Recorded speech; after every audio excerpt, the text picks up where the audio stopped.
न्याणी तो छा थी ही मुंहिंजो छोकिरी आहे। छा मसलो थियो? मसइलो इहो आहे जो आचर खे मूं ॾिनो आहे, मां आचर खां छोकिरी वरितो आहे, आचर नामर्द थी पियो आहे।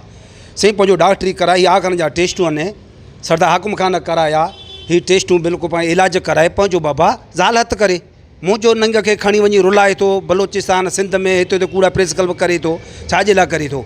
मां अॼु बि ॾियण लाइ तयारु आहियां, कोर्ट सगोरी भले फ़ैसिलो करे, मूंखे उहो फ़ैसिलो क़बूलु आहे। मां केॾां वञा? सरदार ने खां, मुतबर ने खां, नवाब ने खां मां बेवस थियो, न को पुलिस खे हथु ॾियनि न को नवाब जा मञीने।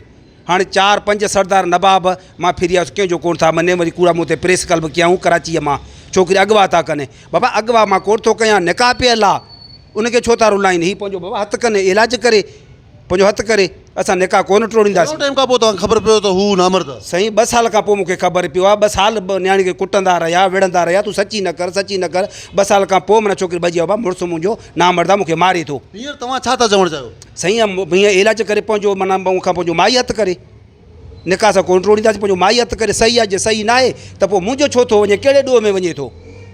हू ज़ोरी तलाक थो वठे, जज थी बीठो आहे, सरदार जो नथो मञे, हू पाण जज आहे, न को कोर्ट में अचे, न को अमीर मुतबर वटि अचे।